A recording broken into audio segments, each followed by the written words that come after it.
Thank you very much, William. Good morning, good afternoon, good evening, colleagues. I hope you can hear me all right. Thank you, Migrant Forum Asia, Migrant Forum Asia, and the other co-organizers for inviting me.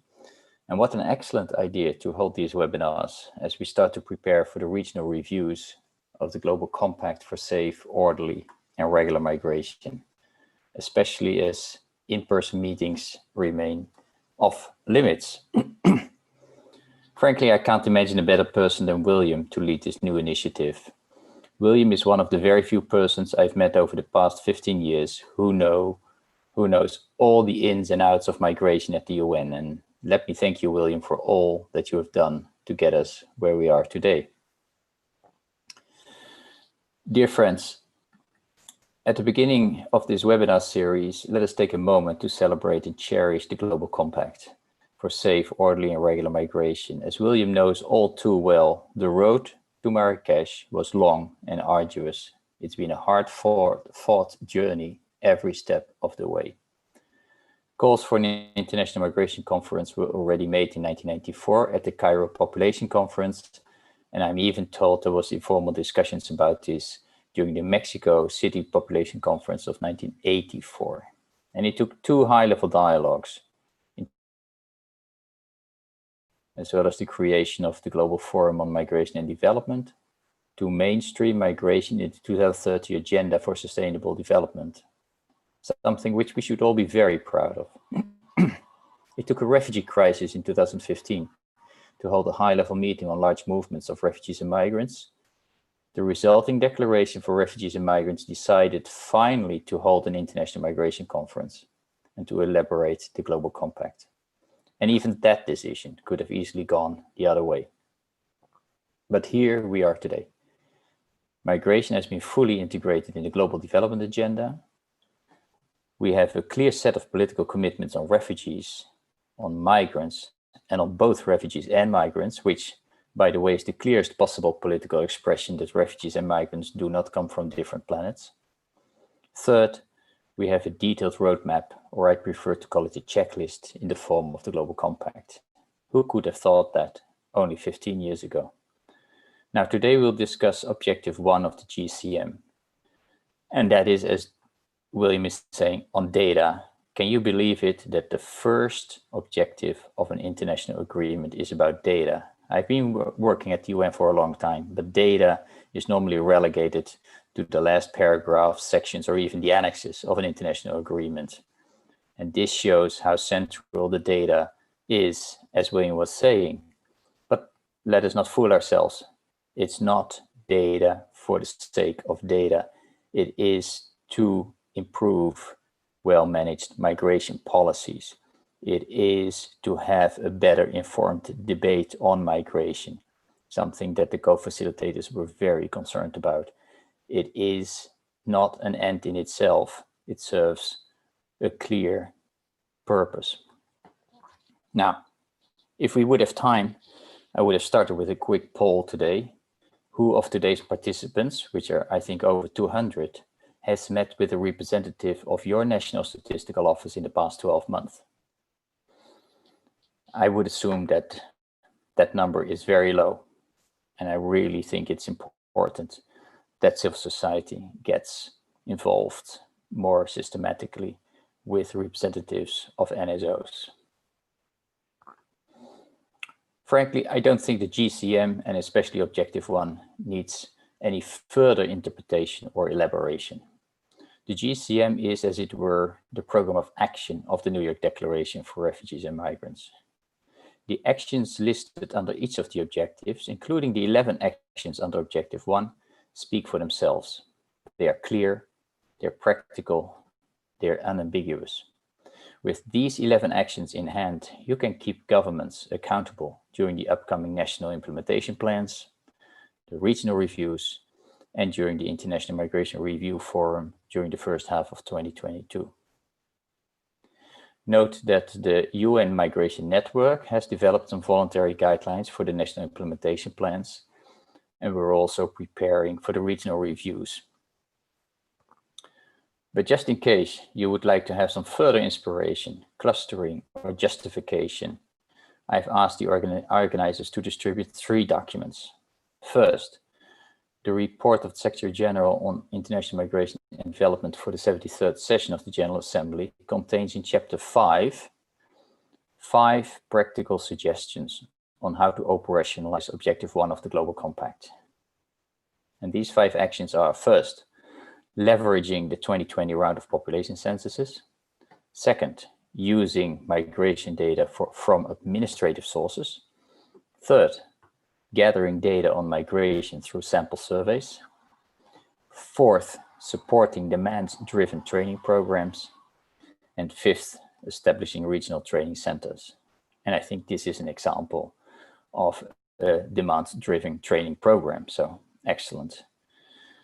This report of the SG is available in all 6 languages of the UN, so great for training purposes, I think, as you go forward. A brief note, that's a second document that I've asked to distribute, is a note called Improving Data for Safe, Orderly and Regular Migration. And that note was prepared by DESA, IOM and OECD at the request of the SRSG for International Migration and the 2 co-facilitators. And third, there is this longer note prepared by the International Union for the Scientific Study of Population, IUSSP, called Strengthening Migration Data, Research and Training in the Context of the GCM. And that note was prepared in response to the invitation by the GA to civil society to contribute to GCM preparations. Dear colleagues, you are aware that GCM does not have an implementation framework similar to the 2030 Agenda for Sustainable Development.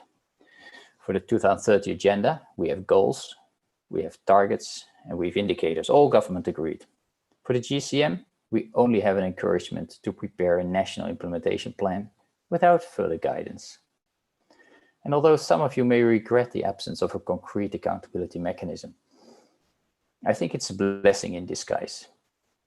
And why? Because it continues to tie migration to the broader development agenda. The GCM is, and I quote, rooted in the 2030 Agenda. This means that we need to consider how the SDG framework can also apply to the GCM. It forces us to push the integration of migration in all the opportunities of review and follow-up of the 2030 Agenda. The national SDG reviews, regional reviews for the HLPF, and the high-level political forum itself. And of course, the voluntary national reviews. Without continuing to link migration to development, as the UN has done for decades, the migration agenda will be limited to what some refer to as border management. The management of flows, the emphasis on return. But we all know that migration is about much more, about drivers and about impacts. To put it bluntly, the migration agenda is not at its core about migration, but about development. And the current governance configuration invites and indeed forces us to maintain that holistic approach to migration. And that also applies to data and statistics, Objective 1.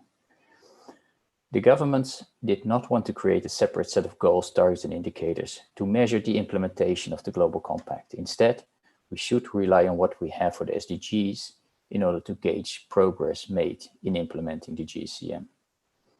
And I don't need to remind you that the SDGs have a particular target solely focusing on migration, that about 10 targets have migration-related language, and that many of the SDGs and targets impact migration and vice versa, and that relevant SDG targets and indicators must be disaggregated by migratory status. In all, this SDG framework offers plenty of opportunity to assess progress in implementing the GCM.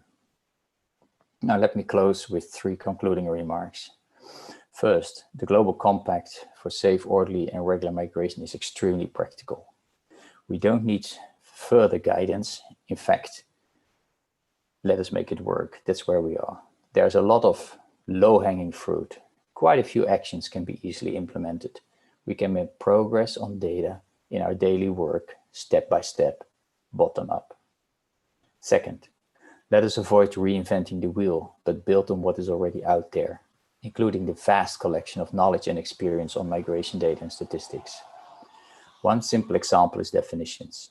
Many of the concepts we use today have been around for decades.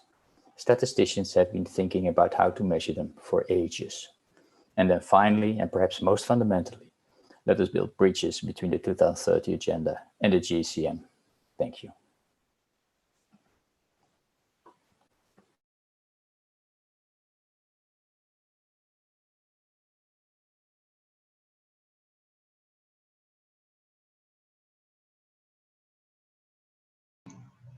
William, are you there?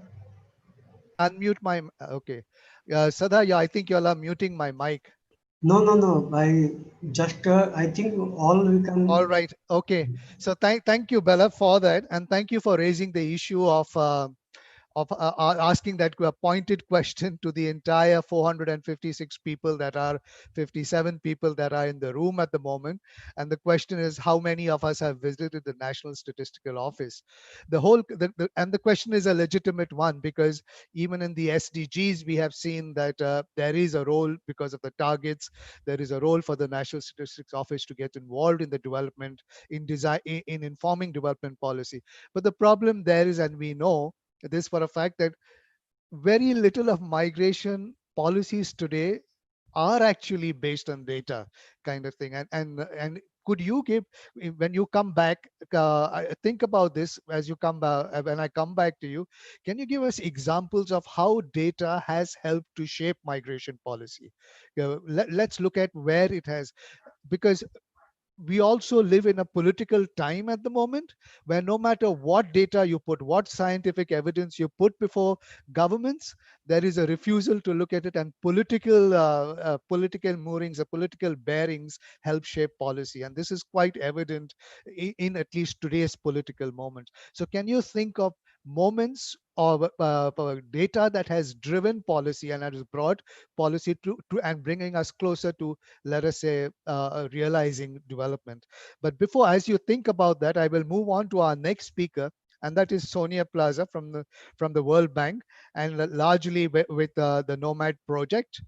And Sonia is again somebody we have worked with for a long time now. And let me just let me see. Of course, I've known Sonia because of the Nomad project as well. But just to say, Sonia is a senior economist at the World Bank. She is the Finance, Competitiveness and Innovation Global Practice, working on migration, remittances and diaspora. And she's also co-chair of the thematic working group on remittances and diaspora of the Nomad Initiative. But everybody knows Sonia as somebody who is very passionate about the whole issue of migration and development and how remittances comes to play into this. And Sonia has always made a very strong case for recognizing this role of migrants and their remittances, and how that shapes development policy and could shape development policy and paradigm and migration governance. Sonia, but as we are even looking at the current COVID situation, the pandemic, and looking at, and y'all have come out, World Bank has come out with the whole issue of drop in remittances and things, and the data that y'all are churning out now with regard to how this is going to affect poverty and development and migration over the next coming months and possibly years. What do you think is this why do you think the GCM objective then on data will become so vital to the Building Back Better program of the UN? Sonia. Thank you very much, William. And it's a pleasure for all the organizers, the Migrant Forum of Asia, and all our colleagues and students that are here. Hello here from Washington, D.C. First of all, it's a pleasure, and I wanted to answer the question to Bella. How many of us, I always, when I go to a new country, when I have to do a mission, I go to the National Statistical Office, because I think it's very important to involve them. And it's sometimes so sad to go and to see in how very few resources they're living, but they're trying to pick up the data on migration. So I think, as Bella has said, this is a big plea to all the students also here to go and work also with the national statistical offices, because it's very important to capture that data. So let's talk a little bit on the questions that William has posed, and a little bit on my message. And I will talk about three things: a little bit of background, a little bit where we are, and a little bit the challenges, and a little bit of what I see from the future. So as a background, I would like to talk three issues. The first of all, as Bella has mentioned, it has been very important to include the data as a first objective on collecting data as a first objectives of Global Compact on Migration. Now, how well we have been done, we have said that we have to improve and invest in the collection, analysis, and dissemination of accurate, relevant, comparable data. This will be analyzed in the regional reviews and the national reviews. However, I think that we have to put a lot of more attention on investing in data, because I don't think that we have done yet so much progress. The second point that I wanted to do and to give in the context is, and Bella has been part of this effort, the Global Migration Group under the framework of NOMAD, and this has been before the creators of the UN Migration, they produced the handbook for improving the production and use of migration data for development. That Bella and Frank Laszlo, Bella from UNDESA, Frank Laszlo from the IOM, they worked together in producing this 17 chapter, 16 UN organizations has put it, and as Bella has done, the definitions, the tools have been there for a long time. And this is something that is there for all the countries. And for you as students, if you want to work on this, I will put that, I will give that to William. It's as a tool for capacity development at the country level to guide how to collect this data on migration. So we have done that, and NOMAD has been working on that. The second point is also, as Bella has explained, one important thing on this before the Global Compact is, for the first time, migration-related indicators were included in the SDGs.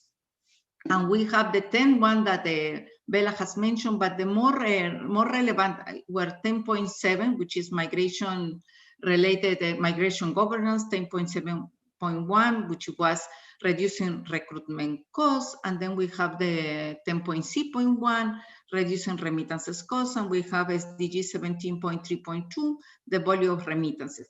And then apart from that, all the SDGs, including reducing poverty, education, and all the SDGs have related issues on migration, and all of them impact development. So this is a great context on the framework. And then finally, we have COVID-19. As William said, COVID-19. I see COVID-19 also as a positive outcome, and I will explain the negative and the positive outcome, but I will go through that. Then we have challenges. I think my second point is, what are the challenges that we're facing to implement what has been saying on the Global Compact on Migration? And all the challenges that it came across, it has been funding. Okay, to implement the census and the previous census, all the countries have reported problems with funding, staff resources, capability, money to conduct. And just to give you an example, the US is implementing the census 2020 and COVID hit. Do you know how much money just put the US to continue on finalizing the census? Do you have any idea? $1 billion. They have added to the budget to finalize the census. So this is a lot of money. Could you imagine this for countries like Somalia, countries like Zimbabwe, like countries in Africa, the lowest income countries? Where do we have that resources to implement the census? And on top of that, even if we have the resources, sometimes the countries disappear the money from the census. I have seen countries that the government has still the money, not still, corruption money, and the money was not available to finalize the census. So one of the issues is how we can deal with this issue on the funding, especially for the census. The second challenge is the SDG on the migration-related indicators. We have the indicators that I mentioned. However, again, to implement some of these indicators, we have to work with the national statistical offices, and to implement with those the national statistical office also they request some funding to include some of the questions. Now, do we have that funding? One of the most important, I think that is also from the civil society, and it will be important not to lose the indicator, is the how to reduce the recruitment cost. This is important in the whole context of the COVID-19, because what we are going to be observing right now is that there will be less jobs opportunities, less mobility, and we are seeing now an increase on the recruitment cost for migrants to go abroad and a lot of issues on the trafficking. If we don't target, if we don't collect data for this indicator, we are missing a big part of the migrant rights. Then we have so that's the challenges that we're facing now in terms of the improving the, in getting the global compact on migration. Now, one of the things that we have to think is how we collect the data according to the Global Compact on Migration, because we can collect data on all the topics of migration. And maybe we have to be more choosy, and we have to be more selective in collecting this data. So can we collect data, and we have been looking at different things along the migration path, or along when the migrant leave the country, and we are trying to collect the data on migrant stocks, migrant flows. We need, now it's very important and relevant to collect data on stranded migrants and transit migrants. We don't have those data. When the COVID and lockdown started, a lot of migrants were stranded in the countries of destination, or were countries along the journey, or in transit countries. Nobody has the data. The poor migrants were going to the embassy. Sometimes the consulates were helping them. Sometimes they were helping to the return flights. But some of the migrants were completely at their own way. Now, there's data also that we can have working at the issues of integration. We can look at how the migrants are doing, how they contributed to the diasporas contributed to their home countries, to the sending countries. There are different issues. And the other issue is, along the migration cycle, is the return migration.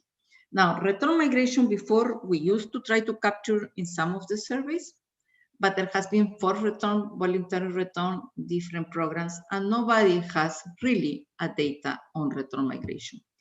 How many migrants are returning? How are they, what are the issues that are facing? How we can reintegrate them? There are some efforts by countries to collect some of the data, but sometimes the programs of the organizations that are return migrants, they can also even track this return migrant. So I think the Global Compact and then the countries have to have an effort now, given in the context on the current situation of COVID. Now, there are old methods and new methods to capture the data. As I have been discussing, to collect this data, it's very expensive, especially for low-income countries. And there has been a big push also to use some of the mobile data or the social big data to capture some of the trends, no? The data generated for mobile phones, online services, Twitter, Facebook, a new technology to extract. I think it will be important to combine, but these data also have their inconsistencies, no? They're biased. For example, Twitter data say, oh, we identify the migrant because according to the Twitter, that country where the Twitter owner lives, that's the country of origin. It's not true. Because, for example, I created my Twitter account in France when I was stranded in one airport waiting for my next plane, and now my Twitter account seems that I live in France. I don't live in France. I live in the United States, and I'm Peruvian. And also, it's biased because the majority of the users are young, and they cannot be represent the whole population. And then I think also we have been using a lot of the mobile calls and the mobile phones, but that's more for internal migration, than for international cross-border migration. And it's important also on the privacy issues.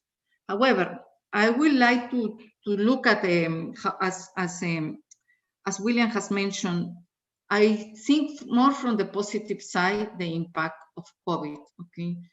Yes, the impact of COVID it will be detrimental for a lot of the migrants, a lot of the countries, in terms of the remittances that are going to be decreased, in terms of the poverty, in terms of the famine that is coming.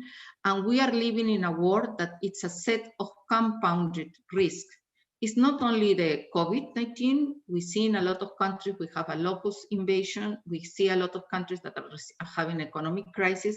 And we know now that the La Nina is coming, and we have floods, and we have a lot of the natural disasters. So we see a compounded risk that it will have a huge impact on the migration flow. So in terms of recommendations, I would like to say we have the Global Compact on Migration, and the Global Compact on Migration is requesting improved international comparability and compatibility of data on migration. For that one, I wanted to make a call and invite all of you. NOMAD is created the International Working Group on Improving Data on Remittances. This working group will meet in September, and we will try to improve the data on remittances. This was planned in February before COVID, because we saw that still some countries, they are not using a consistent approach to report the data into the balance of payments of the IMF. And we were planning to do that. However, now that COVID has come, this becomes more immediate, because we receive a lot of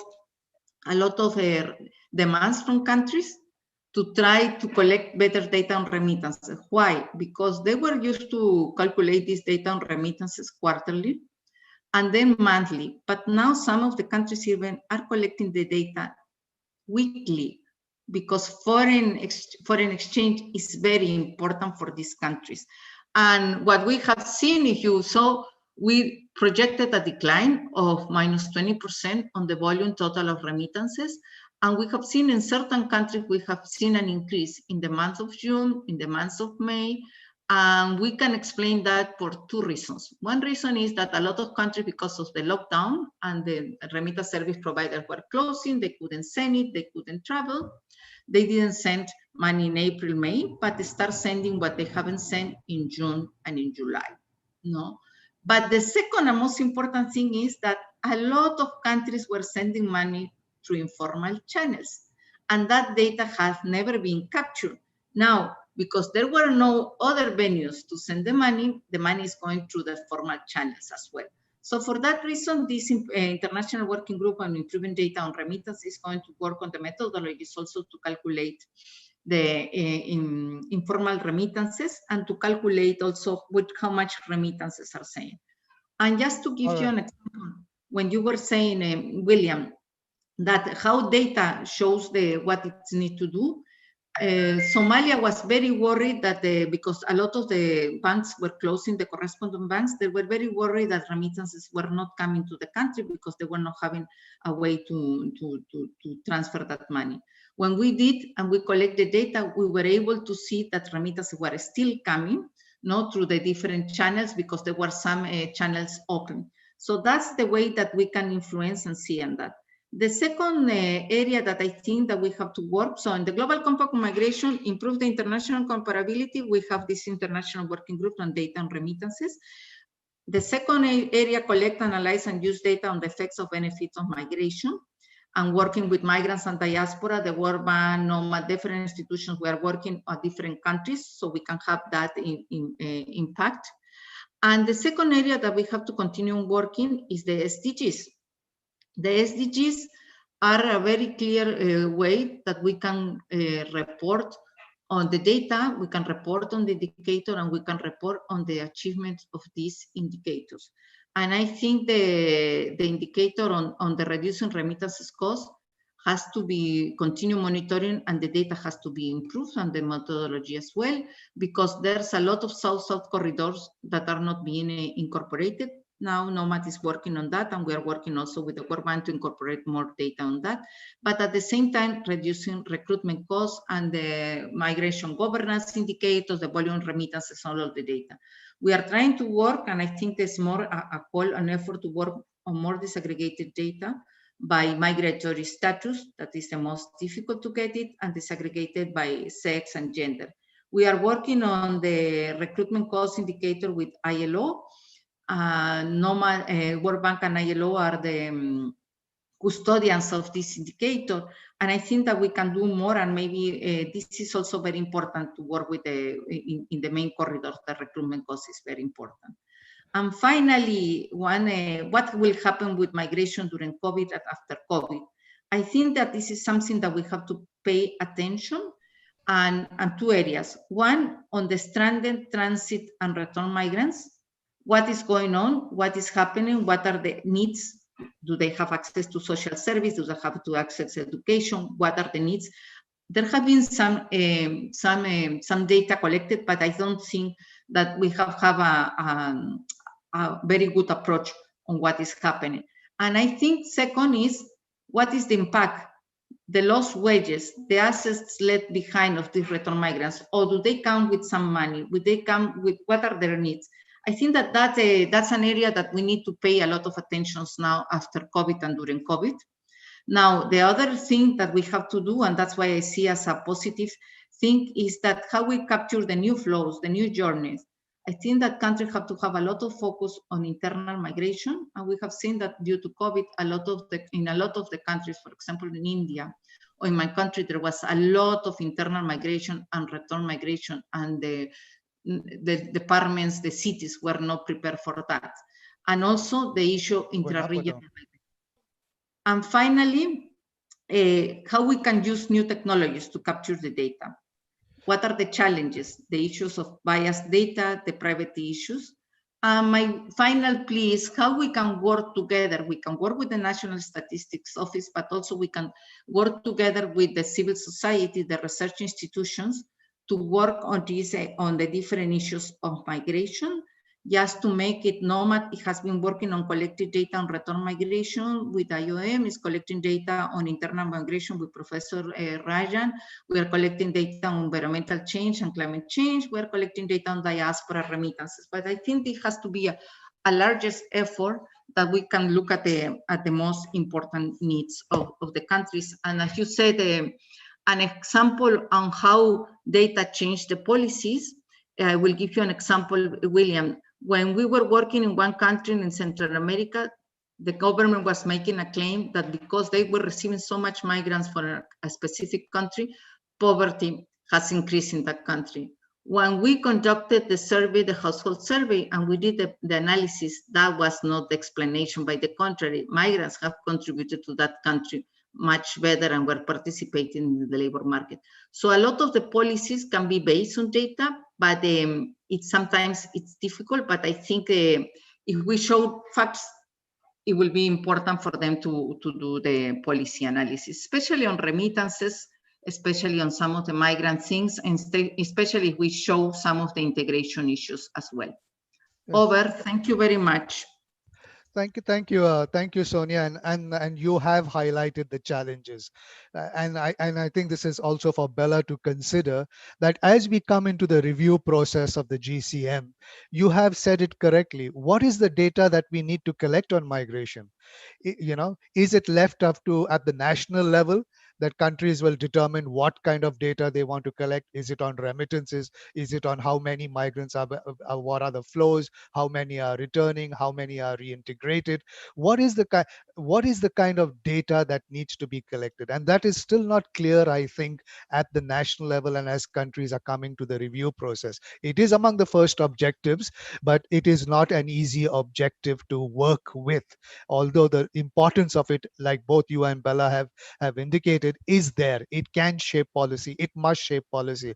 If you look at the chat box as well, there is a comment by Ellen Sana who's saying, and she's giving the example of the Philippines, that it is only recently that the Philippine Statistics Office has been trying to put out data kind of thing with regard to migration. But it has taken more than 8 years for the various agencies of government to agree on definition of terms in relation to migration. And this is one country. Imagine if we do it at regional and global level. So this must be something, I think, that we need to look at. I know, aside from the stocks and flows, and particularly now, and you have raised a good point, stranded migrants. How many were stranded during this time of COVID? We will never know. We will never know because nobody's capturing that data, and that is an experience of the other thing I like you to point out. You've touched a lot, and I know Nomad and World Bank looks at a lot of the remittances flow, and you make a good connection between poverty and development and things like that. But there is still something lacking, and that is, how do you humanize this? How do you humanize that a migrant worker who's sending $100, $200 every month? How does this migrant worker not become just another number, but a real story of how migrants become social actors of change, of development, and things like that? So this is something you might want to consider. As you are deliberating on that, I'll invite you also to look at the chat box at some of the comments that are being made. And I move on to our third speaker, is Professor Aurelia Rajan from India. And he is the professor at the Center for Development Studies in Kerala. He is also chair of the Nomads Thematic Group on Internal Migration. He is editor of the annual series, the India Migration Report, and he's been doing that for some time now. Professor Rajan, you've been looking at data, and this is something, and particularly data of migrants going to the Middle East and Gulf countries and things like that. How far has all this work, and I know in India you've done at the state level as well, helping states look at the data of their migration flows. How has this been helpful at the state level in designing policy? Are government and policymakers really looking at this data that you are churning out on a yearly basis and putting before the state? How has it helped? How has it helped reduced vulnerabilities of migrant workers? How has it brought about protection of migrant workers because of this work that you are doing? Over to you, Professor Rajan. Thank you, William and others. I can see a lot of my friends are there see them. I would like to start by saying that, India is one of the countries with high amount of remittances and also high flow of international migration and also internal migration. But the point I want to start is that even India, I don't think they have integrated migration into development. And there is no data. If they would have known the data, I don't think Indian government would have announced the March 24 lockdown. March 24 lockdown itself telling us India failed to recognize the database. That is very, very important for us to do the post-mortem report on how important database required for COVID-19 management. I think when the lockdown was announced in this country, none of the people know how many are in each state, internal migrants and international migrants. I don't know. We have to talk about that. And not even a single word about migrants in the lockdown period 1.0, 2.0, 3.0 and 4.0. I think still we have lockdown in this country because I don't think everything is open up, because today somebody wants to move between one district to another. We are not able to move. That means lockdown still continues for the last 5 months. And the affected people are migrants. The most affected, because for them, they can make money only if they can move. And their mobility is completely stopped in the name of lockdown. As I was telling to somebody, COVID is not discriminating anyone. COVID goes everywhere. It goes to the British Prime Minister. It goes to the superstar. But our policies are discriminatory. Lockdown, triple lockdown, hotspot. We are doing a lot of things that is basically discriminating people because we don't have any database. I think the database has been realized in India at the time of COVID, how weak we were. I think that is something we should start talking about that. The second point I would like to make is that none of the states in this country, because India is a very big country, none of the states in the country were ready to handle the migrant during the lockdown, because many states, they have no idea how many are from UP is there. They don't know where is the migration corridor. And after 1.5 months, when the Indian government want to send trains and the flight, they don't know where to send trains. And they were fighting. And that itself indicates the migrants were not part of the thing. Everybody want migrants' money, not the migrants. I think we have seen it in very basically. Everybody wants remittances, but they are not talking about the man behind the remittances or the women behind remittances. I think COVID has shown us that we are not talking about migrants. We are only talking about money. I think this is something we should realize that. But I used to make a joke in India many times. India always talk about NRI. What is NRI? Non-resident Indian. I call them not required Indians. That's why you don't collect data on how many people leave this country. We have no data. We talk about e-migrant project, but still now, even today, when there was a COVID was coming back from China to Kerala first in February, how many Indian students in China? Nobody knows. So we don't know anything. We are still like walking in the darkness on migration data, a country which receives a lot of remittances. I think that is something very sad. And every time we say India is number one for what?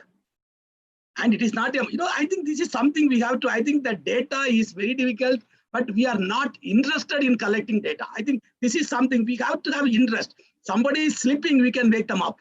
But here, people are acting like sleeping. They don't want to know the data. I think this is something we have to start about that. The second point I also want to make is, what database we have in the country like India? We have census. Nothing about people going out. Because census never collect data on immigration. So we are just blank on how many people leaving the country. We are just blank. It only collect people who are coming in. Of course, that is a census definition. You are supposed to collect people living in India at the time of the census. That's all. I think it's correct. So there is no data on international migration from the census. And then what happened? You have national sample survey data, which everybody talks about that. But it is not a special module. It is part of the larger module on employment. And migration is one of the employment opportunities. But migration is a livelihood. People migrate for employment. So you should think of migration as a separate survey. Nobody talking about that. Why can't we talk of a national migration survey? Nobody talks about that. Nobody interested in them. I think the problem is nobody interested in collecting data on migration. That is where I would like to talk the data, what we have generated for the last 20 years in Kerala and how it benefited the Kerala government at the time of the COVID crisis. I think I want to tell you, Kerala is the only state in this country. I repeat it again. Kerala is the only state in the country. The Chief Minister wrote to the Prime Minister, please bring back the stranded Indians or stranded Keralites from the Gulf. I was asking them, where are the other Chief Ministers? Where are them? It is not all the Gulf people are only Keralites are there. And I was telling the Kerala government, if you write, there is no Kerala passport. So nobody is going to listen to you. It's only Indian passport. 5-6 Chief Ministers should join and ask for bring the migrants. But nobody, because there is no data. How many people from Bihar is there? No idea. That's why Kerala government is the only government went to the court saying that we are ready with 200,000 beds in Kerala for treating the migrants. When they come back, that means they have some database. That database, what we generated for the last 20 years in Kerala, is able to help them where you need to send flight, including internal migrants, generated data from the not from the CDS, even other people. That's why we are able to have 70% of the people who are taken care of during the COVID was what is called the camps were in Kerala. So you can imagine the importance of the data, but I am not sure why they are not talking about. And today, everybody talking, everybody, at least I get every day at least 2 phone calls. How many have returned? How many have returned? How many have returned? No, but you are not interested in them. And there is no policy. You have no policy for immigration. You have no policy. There is no policy we are talking about. We have an immigration bill which is still lying in the parliament. I don't know when it will be. So, and even immigration bill, there is not even a single word about return migration. So return migration is part of the migration. If they go to America, you will not return because you may get the what is called the PR. Of course, the current government will not give you the PR anyway. They'll send you back. We can see the politics in many countries where the migration is gone to the political hands of the people.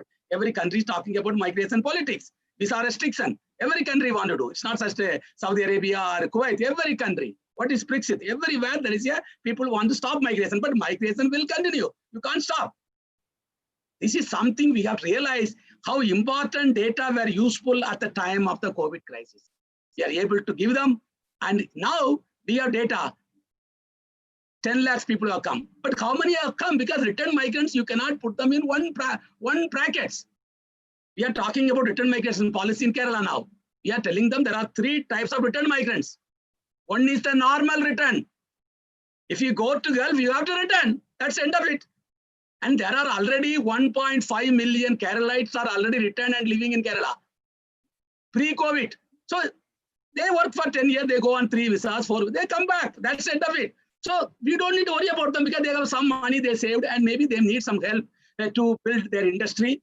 They are not being cheated because every time Kerala we hear people are being cheated in some money fraud companies because people don't know because the financial literacy in Kerala is maybe 0. That's why people are putting still money in some type of finance companies. So we can help them how to invest the money properly. Then you have one type of return migrants, we call them return to remigrate. Return to remigrate should be the topic for discussion. A database should be available. How many return migrants who came back during the COVID want to go back? My prediction is at least 1/3 of them will go back. You like it or not, they will go. They have gone during the global crisis. They have gone during the Gulf War. They were gone during the Nirakat, so they will go back.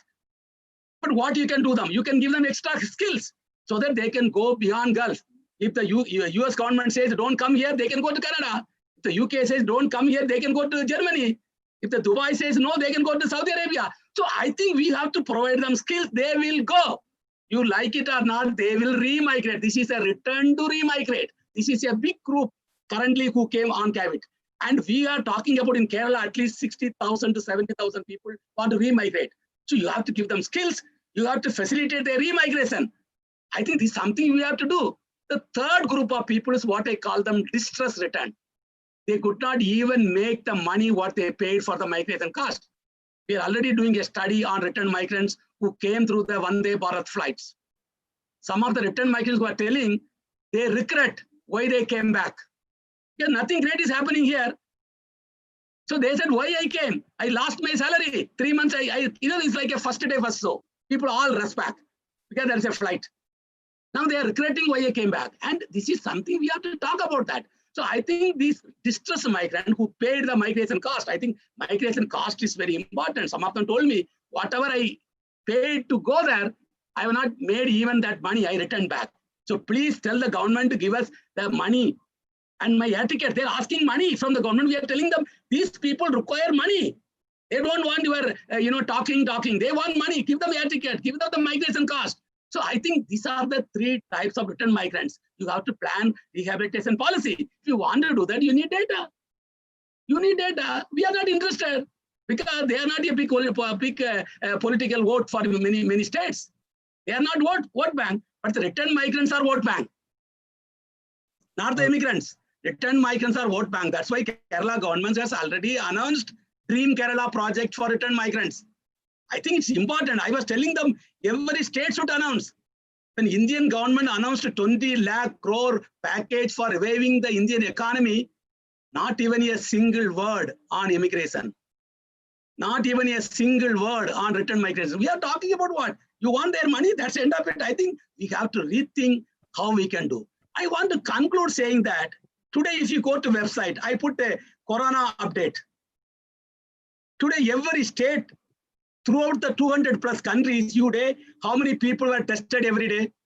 How many people are affected every day? How many people discharged every day? How many are in the what is called the ready to die? Are they in the almost ready to die? And how many died? You are available in 210 countries on every day basis. Why can't we get the data like that for migration? How many people got passport today from Mexico? How many people left Mexico? How many came back? How many died during that? If you can do for COVID, if the migrants are not bigger than COVID, COVID will go. But the migrants will continue. If the migrants, the COVID has spread 200+ countries. Without a passport, without a visa. Indian migrants are 200+ countries. So why, if you're able to collect that type of data, who are even in the ventilator, you have a data right now on COVID. Are the migrants are not important? I think if you have a will, you can collect the data. If you can collect data on COVID, I'm sorry, you can definitely collect the data on everyday basis because today nobody goes through jumping to the sea. Everybody goes through the proper passport. Then only they become undocumented. Nobody goes from India now go without a proper passport. You cannot go. without a proper passport, and you can get all the airport. You can have like a weather report. Every day report you can give, like Trivandrum, how many people, like your weather report. Delhi, the 35-degree, Kerala, 25-degree. You can give like a migration data. Why we are not able to give? That means we are not interested. I think what we can learn, if the COVID data can be given by day, you can definitely give your data on return migration, immigrants, remittances, where do they go? You can do many things. You can collect data on ventilator throughout the country and put it in the website. 210 countries, how many are very serious? Definitely we can do. We should have the willpower, I think, for achieving many objectives on the global impact. We have to get the correct data. I think COVID has given a great opportunity for us to use this opportunity to collect a lot of data. And we are thinking to follow the Kerala Migration Survey model to create what is called the India Migration Survey, will be conducted in 2023. So we are aiming at a large scale survey covering 740,000 households. All districts will be covered. We will produce, like the KMS data, we will produce all the states. You will have a database on migration survey by 2023 before the next COVID comes. Thank you very much. No, thank you, Professor Rajan, for a very passionate kind of case that you have made for the collection of data. And it is true when what you have said. You see, it is at the time of crisis that we begin to realize that we don't have data, and we have seen this from time to time in different situations of crisis. During the Libya war, during the Iraq war, during the SARS pandemic, SARS kind of virus in the region. At every crisis, we have noticed we don't have data, and then countries scramble to see what to do. And like we've seen in the comments as well, there is the policies are made ad hoc, and then you realize you're not really addressing the problems or the issues of migrants because you never had a reason to get your data correct or data organized. And this might be, again, and I'm glad that Bella has put out a Nomad publication out there, Handbook for Improving the Production and Use of Migration Data for Development. And this might be something to go through for those of us who are looking at this objective in a more detailed way. It might be good to actually look at this publication and see how many national statistics offices are using this methodology for the production of data. That might be something to see and check on. But definitely a very strong case made with regard to a major country like India and not having data on this gets very complicated. It gets even more complicated when you start looking at internal migration within India, and then you look at cross-border, and you know that there's a lot of challenges then in data gathering and analysis of what is out there. Let's move on to our next speaker, and that will be Sarah Salman. And Sarah Salman is an officer at the UN Economic and Social Commission for Western Asia. She is a governance professional with particular expertise in parliamentary development and democratic governance in the Arab region. Dr. Salman has also worked with a number of international organizations, including the World Bank and the United Nations Development Programme. During a career spanning more than a decade, she has fostered an extensive network of leading experts. Sarah, for you, I would just say, I know that you in the ESQA and that you all are also preparing for the regional review. And I'm wondering how you go about collecting data and analyzing the data on migration, because you have so many complexities around migration in the region, in the Middle Eastern region. You have you have among the highest population of refugees. You have a big population of migrants. You have displaced populations, and how is all this collected, put together? I know that you're in the office as well at the moment. There is some kind of collection of this data and preparation for the ESQA meeting. But if you could share with us some of the complexities in the Arab region that you are currently dealing with in this collection and analysis of data. Thank you, William. I hope you all hear me well. It is difficult to come actually and speak after all the excellent speakers that have come before me. They have covered a wide range of issues and some that are pretty relevant actually to our region. Before I answer your question, perhaps, William, if you allow me just maybe a few comments. The first thing that came to mind when I was invited to speak in today's panel, which I think is extremely timely, especially with the regional reviews and the national reviews coming up for the GCM. The first thought that came to me, it's that it's not by chance that the first objective of the GCM is on data. And that's something that Bella had alluded to. It is having this disaggregated and timely and accessible data is a precondition, really, for achieving all the remaining 22 objectives of the GCM. And I think once we have that in the background of our mind, once we know that without that data, we will not be able to have the 360-degree vision, accurate vision of migration and how to better manage it. Data does not become just numbers and something that is dry, as you had mentioned, William. It becomes about the people, about the person behind the number. And therefore, and I think the current pandemic, the times that we live in today, have humanized a little bit more the migration data.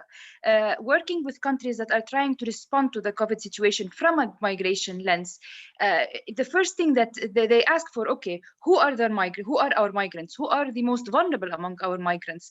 Whether the migrants, international migrants in our own countries or our own migrants abroad, who are the ones that need to be targeted with social assistance packages if there is a capacity for that, which migrants have underlying health conditions and therefore need, special treatment. I don't know which migrant children are affected by the school shutdown. So really the data doesn't become just the science, the statistical science that we all, or not all, some of us fear, myself included. It becomes the story of the humans. And the people that need our protection the most. And I think once we wear that lens and we start seeing migration data from that lens, it changes our perhaps perception of how to go about this data. That being said, knowing this data doesn't only allow us to empower or protect the migrants, it also protects migrants from the negative stereotypes and the discourse and the xenophobia. And for example, what we saw in the times of COVID, migrants being carriers of disease as hotspots for the outbreak of the pandemic, etc., while having more data on the level of skills that they bring, the type of jobs that they carry, etc., will allow us to paint a proper and accurate picture that showcases both perhaps the challenges with the migration, but also their contribution in the respective societies, both their home and in their destination communities. So these are some of the things that come to mind. And again, with maybe drawing on some of my experience with working the governments, and here I will talk about data from the government perspective before I say about what we are doing at the UN, at UNESCO. Some of the challenges we face when we work with governments is that the migration data, yes, it's scarce, yes, it's not disaggregated, it's also not centralized. So it's not only the national statistical offices. We find that the Ministry of Health has its own set of data, the Ministry of Education has its data, Ministry of Foreign Affairs, Ministry of Interior, Ministry of Labor, and not all ministries centralize their data. They don't make it accessible. They don't even share it among the ministries of the same government. And if there's the intention to share it, since it's not comparable, it makes it almost useless for analysis purposes. So here the idea of how data is collected at the level of the government, I'm saying, has its own sets of challenges that is good for the participants that represent multiple stakeholders from many regions that are with you today.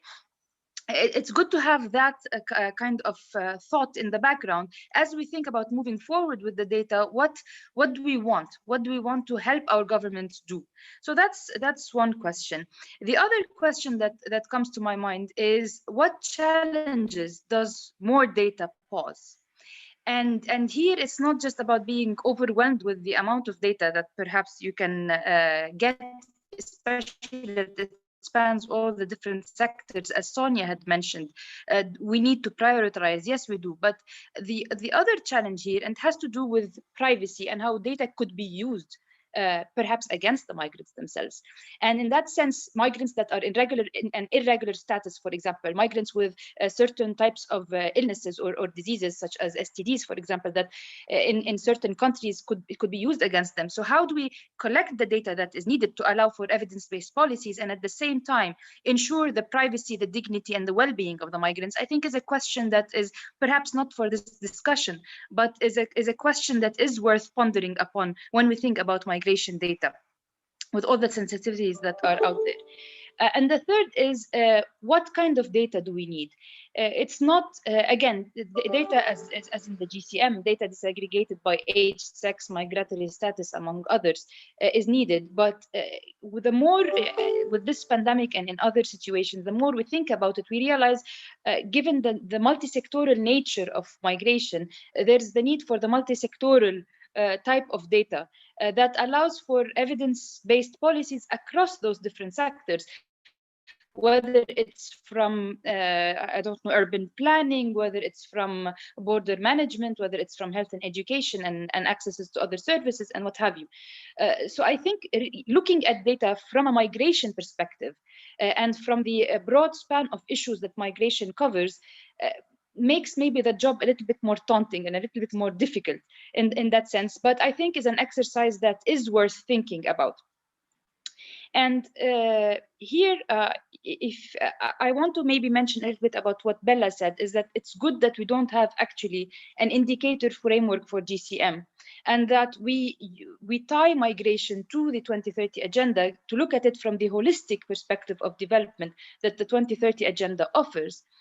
That is true. However, when the governments are reporting on their preparing their VNRs, their voluntary national reviews, in preparation for the HLPF, for their national reviews, what have you, for the regional reviews, when an indicator or when the goal itself doesn't have a clear set of targets and indicators that are relevant to migration, which is in many of the goals, the countries don't have the incentive to include migration or to mainstream migration if that there are. Although the environment, the economy, what have you, they're all relevant to migration in one way or another. So if we do not provide an incentive for countries and for other stakeholders that prepare perhaps shadow reports for the VNRs, if we don't tell them there is an incentive for you to integrate or to mainstream migration in your VNRs, the VNRs that have been submitted so far have been, at least in our region, have not been big on reporting on migration, although migration in our region in particular is heavily linked to development, having both sending, transit, and receiving countries in one region. So I think maybe here as different stakeholders, as the UN, as other partners, we need to rethink how do we encourage or how do we incentivize this mainstreaming of migration further into the VNR process?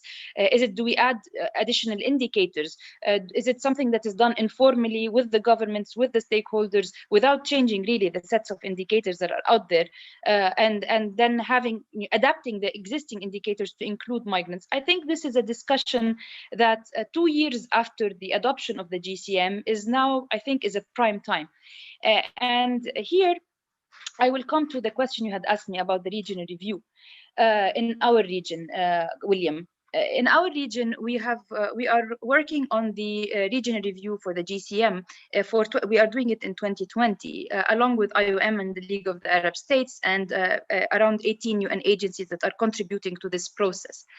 And in order to do that, we have developed a guiding template that includes a set of questions in line with the template that was developed by the Global Network on Migration.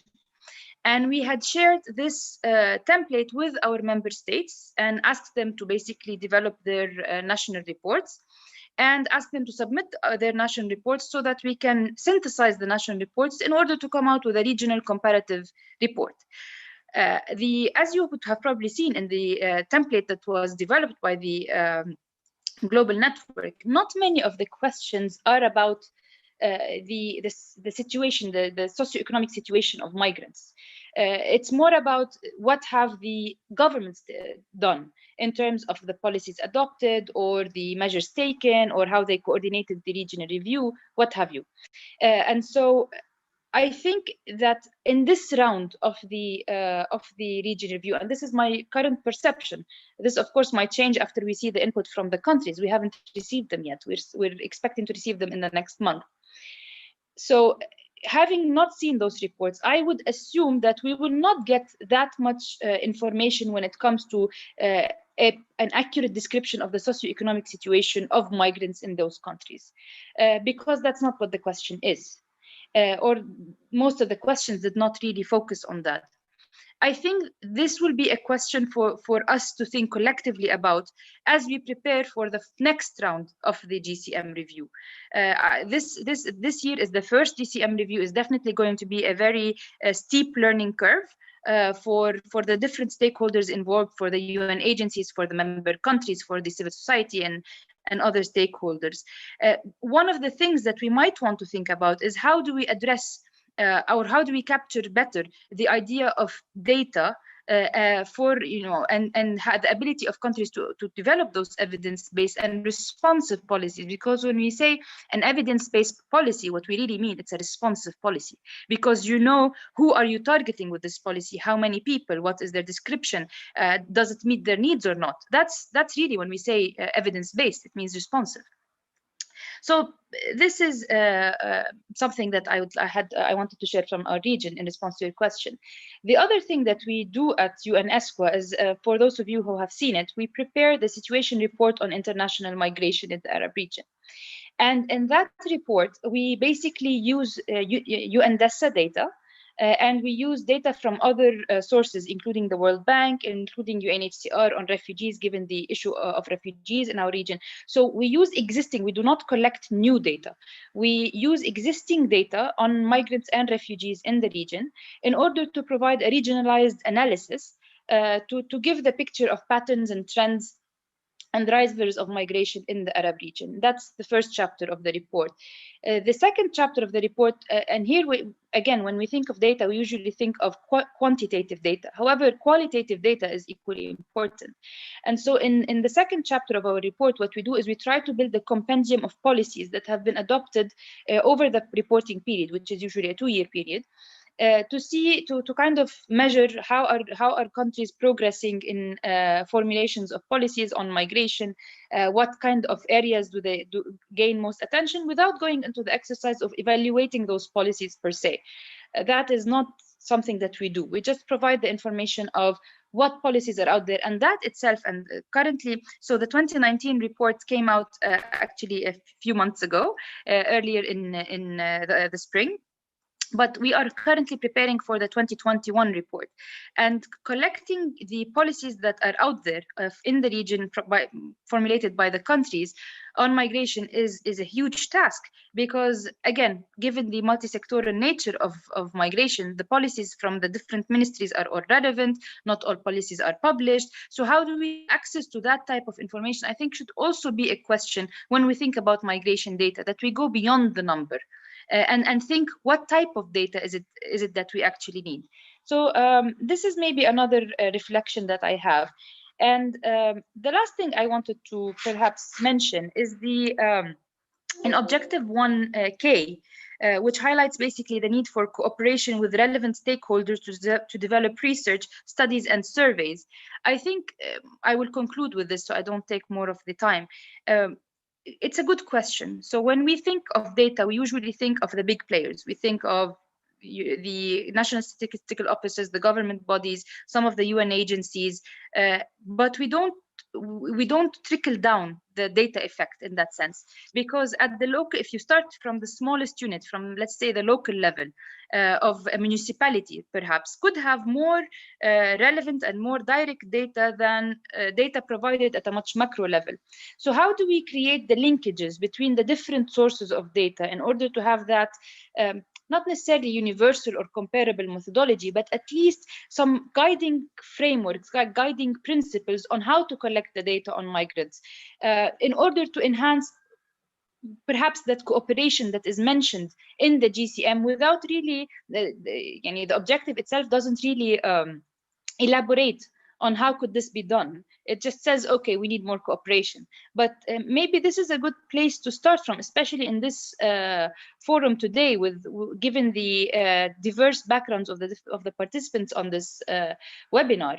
How do we encourage this cooperation? What does it entail? Who are the relevant partners here? Do we need to have some guiding frameworks for such collaboration and cooperation? I think these are all questions that could benefit from our collective thinking. These are some of the comments I wanted to make. If you have any more questions, William, or anyone from the audience, I'm happy to answer. I'm also going to share in the chat box the link to the 2019 situation report for your reference as you see needed and fit. Over to you. Thank you, Sarah, for that intervention. And actually, you've put us in a tough place, in a sense of your very first statement said that it is the first objective, upon which realizing the first objective means realizing all the other 22 objectives. You put data right on top as the most important objective. And I to some extent, I agree with you, but I'm looking at the chat box and I'm looking at all the challenges that people are putting with regard to data. And you yourself have said, and you know for yours as well, that in the region that you are working in, and the UN is Esquire is collecting this data, and you'll bring out your international report as well. You work in a region in which data is very hard to come by.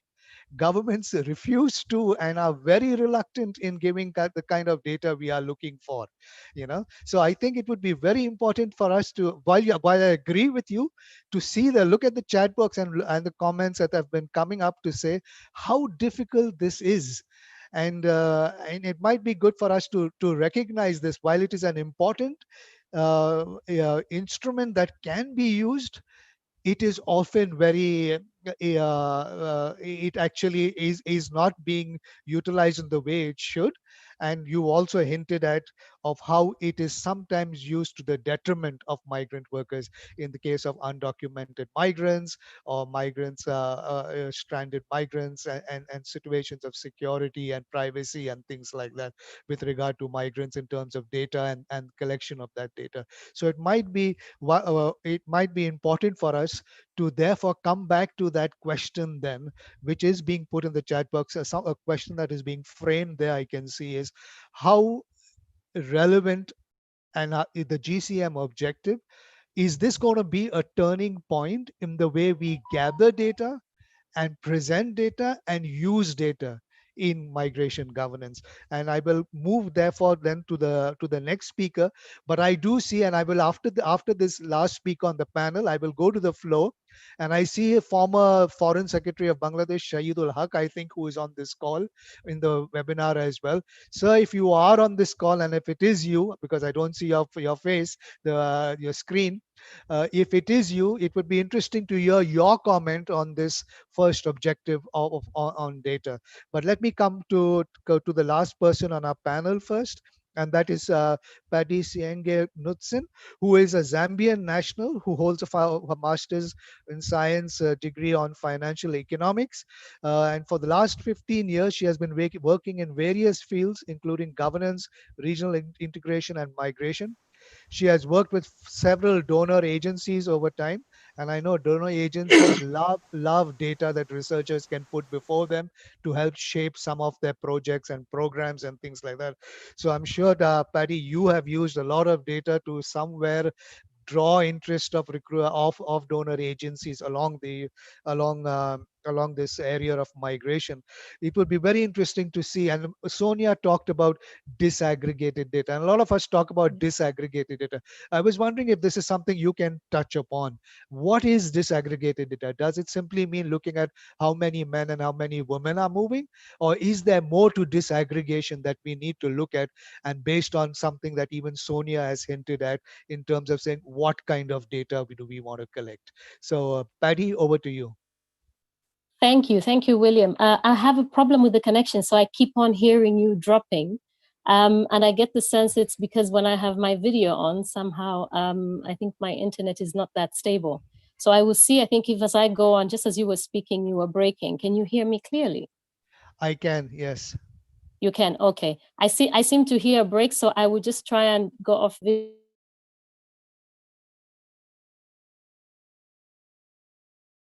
No. Paddy, you've muted yourself. Yeah, okay. Hello, can you hear me? Yes, yes, go ahead, Paddy.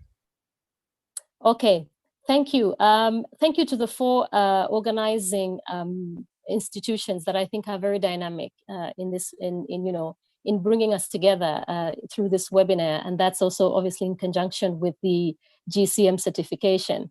I think it's going to be an exciting 22 Tuesdays ahead of us, and we start at a very good spot. I think mine is always a difficult. It's always a difficult one when you have to speak last, because other people who have taken up a lot of the points, or maybe that's even a more convenient thing to say. Before I just get to the question that William has asked me on disaggregation, it just got me thinking. If you had a compact that wasn't broken down, I mean, that's just broken down into 23 objectives, as we have the Global Compact for Migration, and you were expecting, as the Global Compact expects, that migration is managed better at all different levels. So we're talking local, national, regional, and globe, and as well as so the local, the national, the regional, and at the global level. How else would you be able to monitor about what's happening unless you were looking at the people? Because I think that this is something that strategically changed through the Agenda 2030 for Sustainable Development, where I think there has been a bigger emphasis on looking at why data remains important, why people remain important in terms of us understanding if we are really making an impact. And I think here, when we talk about, managing people and their movement and their journeys and arrivals and integration into, in improving their lives, would need to know what kind of, this would be the different kinds of data that would need along the way, not just understanding the group of people that are moving, but a sort of understanding everything else that's happening along the way. So in one way, I think I've spoken a little bit to what disaggregated data would look like. I think that another thing to bring out is when you look at the foundation principles of the Global Compact for Migration, you have sustainable development in there. I would just pick a few: gender responsive and child sensitive approach, a whole of government and a whole of systems approach. I mean, how are you to achieve this unless you are very targeted from the very outset on who you are looking at? I mean, it would be impossible unless you went one step further in trying to qualify the data that you have. So we're not just looking at numbers here, we're looking at the quality that you have. That's talking about, good migration data, good data.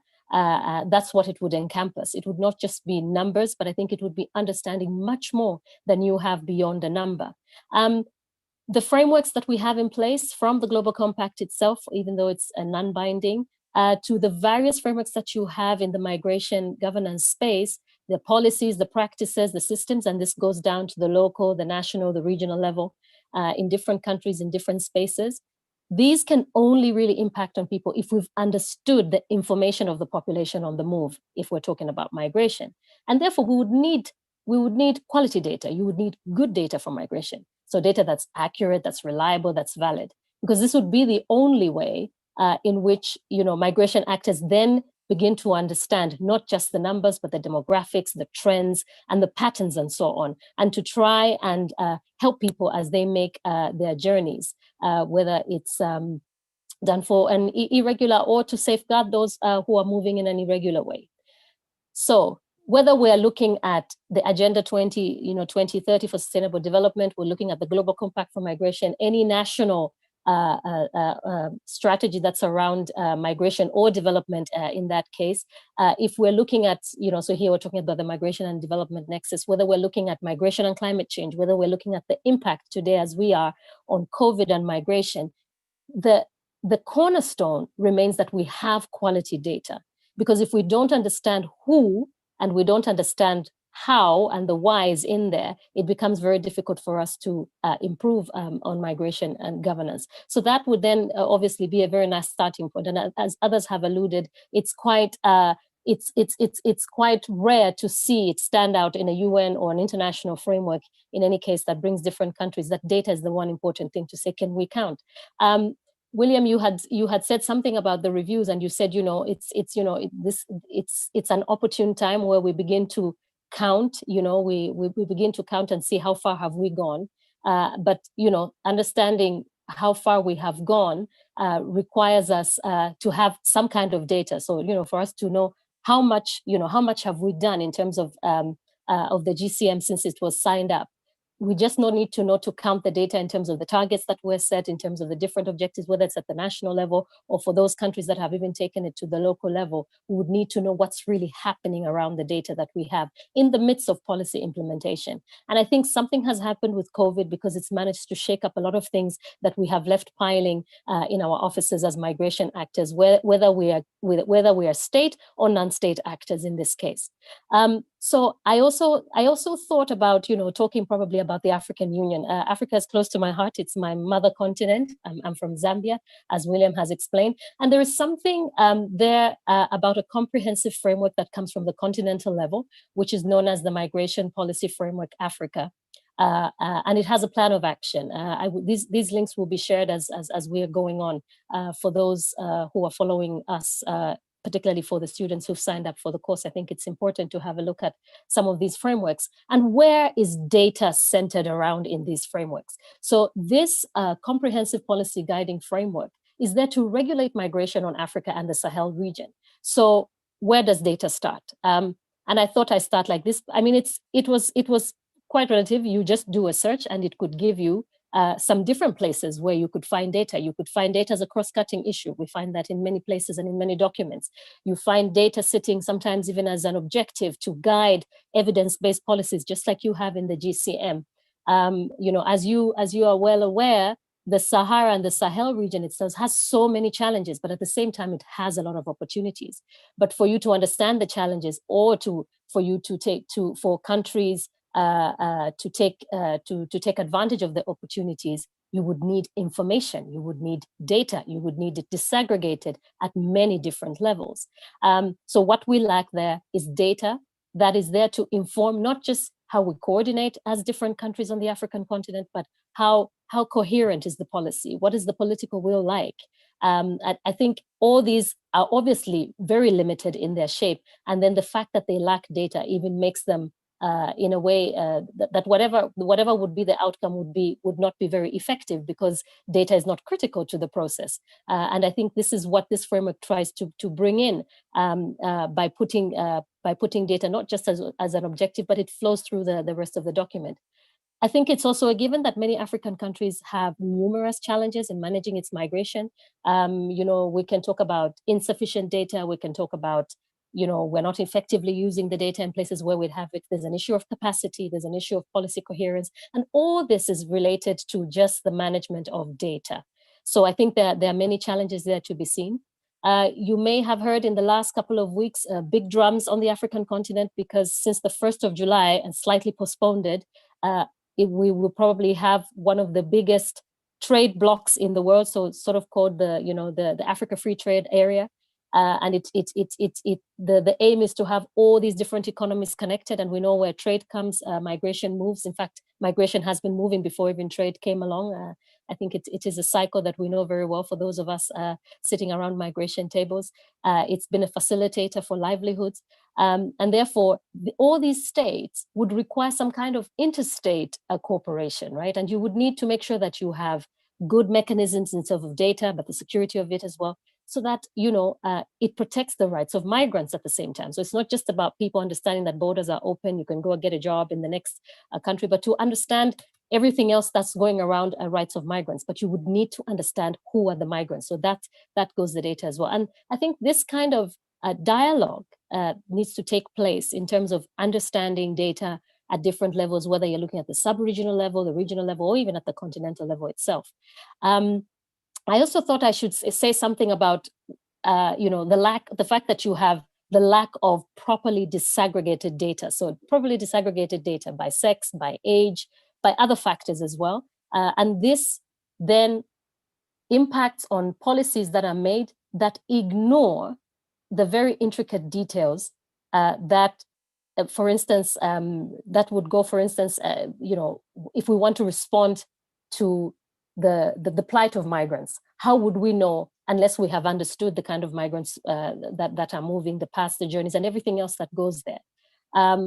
I think that there's something that always comes. I think making a very quick run, IOM also publishes a lot of reports on deaths at sea, but it's also been shown that there's a lot of probably, the information remains reliable, obviously, but there's probably more deaths on certain migratory routes, crossing the Red Sea and the Sahara Desert. And this is particularly because we just lack the data.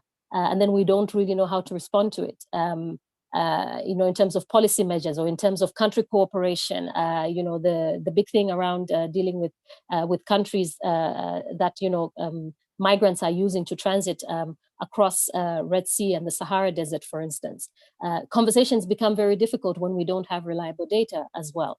And sometimes we may get boggled down by policy because we're not really humanizing as others have spoken about it. There's also less data that's happening now coming to sort of irregular migration on the southern part of the continent. There's a lot that's known about going into Europe. There's there's less and less data. South Africa gets a lot of pressure because as migrants are moving down for better opportunities on the other side, the other countries experience irregular migration as people are transiting through, but the numbers remain inaccurate. And this has been an urgent issue pre-COVID.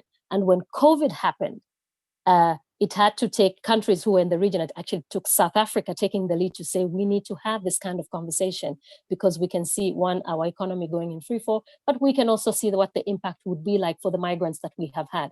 But of course, we've been lacking data. So these kind of conversations, I think, become very sticky when we don't have disaggregated data in this way. So I think somehow, William, I may have covered some of that answer, but I'm also thinking, disaggregated data is essential. Are we looking at, gender considerations? If we are to understand, to assess what are the root causes of a particular group of women moving from one part of region of the country to another, what's really happening around that space? Are we just looking at the group of people moving? But then maybe there is a phenomena, there's a cultural phenomena that's happening that's allowing that flow of migration.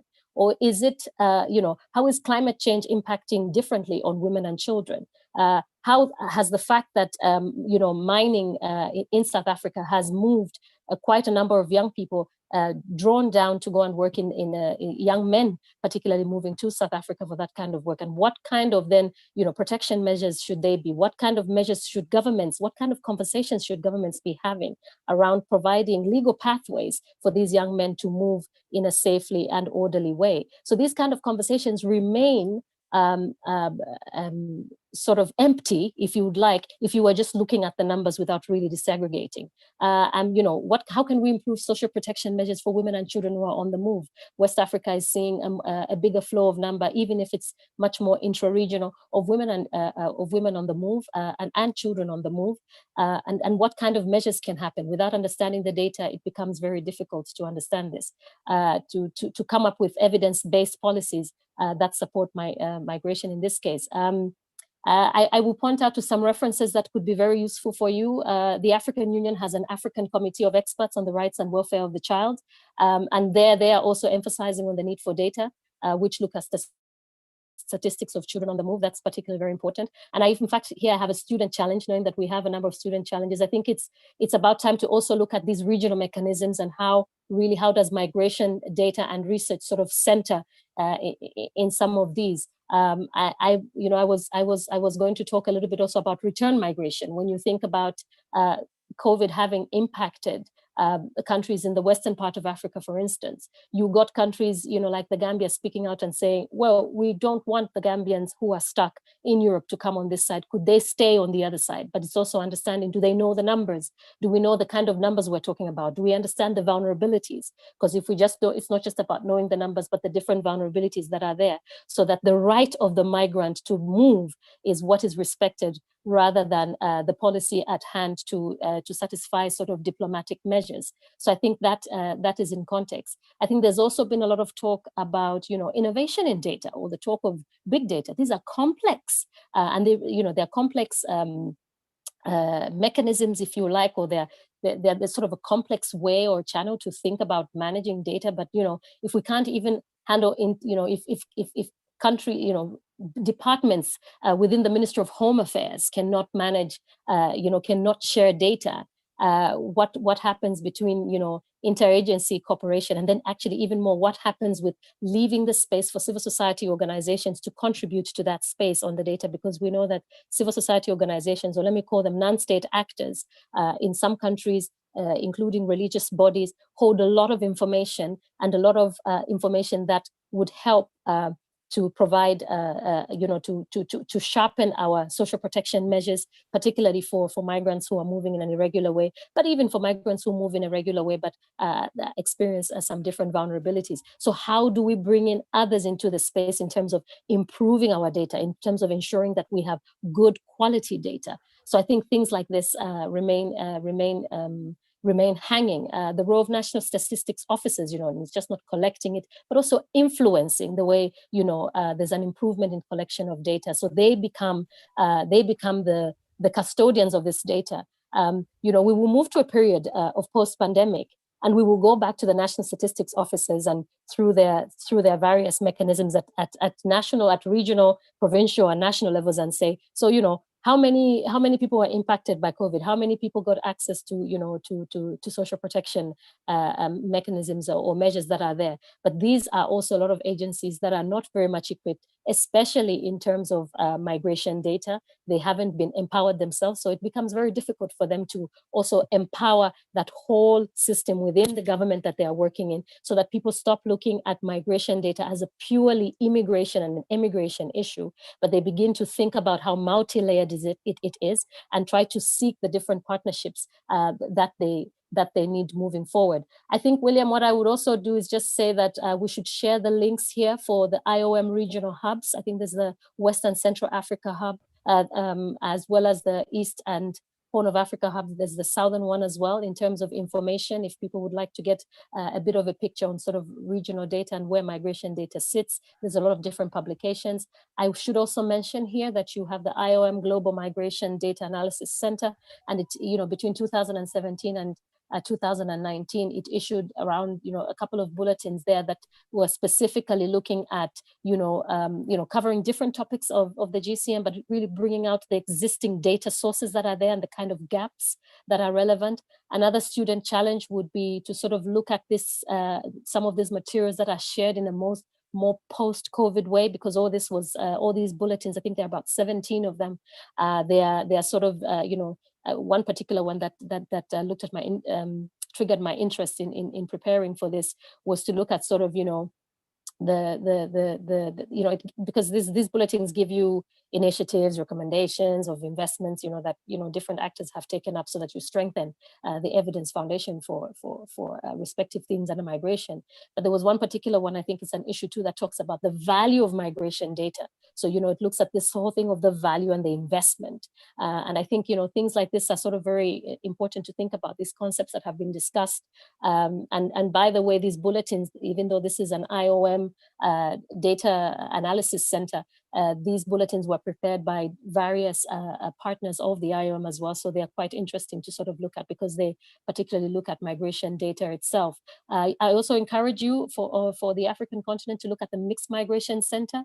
It's an independent center, but a lot of high quality data, a lot of information on research and analysis on mixed migration particularly. And I think it's you know, it's also an interesting place, you know, in terms of trying to sort of, you know, push for that, you know, how can we be much more progressive in our thinking in the sector, so that we respond to mixed migration. And of course, the starting point would be looking at good quality data. Then the last one, and then I'll close here. An interesting one is IOM's displacement tracking matrix. And here it's talking about displacement and population mobility. I think quite some interesting reports that are coming out in terms of flows and so on. And I think for our students, this would be very interesting resource to look at how data is just not in terms of, you know, how that data is used to the next stages and how it influences support programs, not just within the IOM, but also with among other actors. And yeah, so I think all those links have been shared. Thank you, William. I'm not sure if I've completely addressed your question, but I guess others can come in as well. Thanks, William. No, thanks, Perry, and thank you for the resources that you have mentioned that we could kind of look at. But thank you also for addressing, yes, in some ways, the question that I put up of the, because you started off with saying making a strong case for policy guided by data and the evidence that is needed to shape policy. So that was a nice, strong point you made. But it again, it just for me, it just reinforces the fact that we have yet to come to that stage. The GCM, while we look at the GCM, and this is the first objective, I think politically we still yet have to come to that stage where we recognize data can shape policy and bring about development, particularly within my. It's not being done, and let's be honest about this kind of thing. It's not being done. Also, as you were talking about the resources, and I'm looking at the chat box and some of the data, some of the things that is being shared of the different UN agencies and things like that, I think that is another thing the GCM might want to look at. Because where do you actually go, even in the UN system, where do you go to look for data on migration? Do you go to IOM? Do you go to ILO? Do you go to UNDP? Do you go to UNDESA? Do you go to World Bank? Where do you go to? And it's not about what data you are looking for and therefore you go to that agency. There is a discrepancy at times in some of this data that the different agencies put up as well. But let me do a rapid round now with people from the floor, from people in the room. And I mentioned already Shahidul Haq, former Foreign Secretary of Bangladesh. Sir, are you here? Can we do a 2-minute round with some of you? And if Shahidul Haq is still on, would you like to say what you are hearing on so far from the panelists? A 2-minute intervention, sir. Good, thank you. But my link's very unstable. So if I get connected, please on to someone else. Hear me now? Can hear you, sir, but it is Hello? unstable. We can Hello? hear you. Hello? Hello, sir. We can hear you, Oh. but go ahead. Go ahead. You're mute. Shahid, you're mute. Unmute yourself. Sir, you need to unmute yourself. Okay. Yeah, I did. Okay. Now, sorry for this glitch. It's good to see Sonia and others. I'm sorry that I can't show you, but I'm still the same Shahid. So there's change, except that I survived Corona. So bit of a wait. No, very good discussion. Indeed, Bella opened up, and Sonia and especially Paddy came in and discussed the whole issue of also a huge challenge. Whenever there's a discussion, there's not much attention to the data, as if the policy things will come out of a vacuum. That's the perception, and it continues to remain so. Even the governments and others are not willing to put in resources to that. In addition to that, I think the whole data is also sort of comes out through an interaction between who collects it and who gives it. The whole issue of trust. You know, the migrants often are very, especially those who are in the lower scale of the work, the less skilled people, they're afraid to actually talk about themselves when they're abroad. Not only that, when they come back and in the upturning, they often don't respond. So there is a whole issue of trust that we need to take into consideration. And lately, data has also become controversial in the broader sense of data. The whole issue of privacy, who uses what data, and in Facebook and the rest of it. So that's something we have to keep with the whole issue of privacy. And then once data is collected, you don't know who is going to use it. So that especially for the irregular migrants is a huge challenge. Now in Bangladesh, we are just sort of finalizing a migration governance framework where while thing, it is done by the UN network. They realize that there's much data available, in the private sector or in the NGO sector or in the government sector. So they went ahead collecting special, not all relevant, which will help building a policy. And we realize that there is not much sources available. World Bank, UN, and others collect more macro level data, but not micro level data. So that's where it comes when the country wants to do some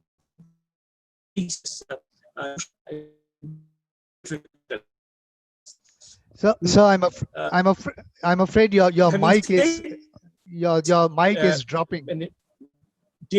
I think one of the presenters said that we have to look at that behind the person.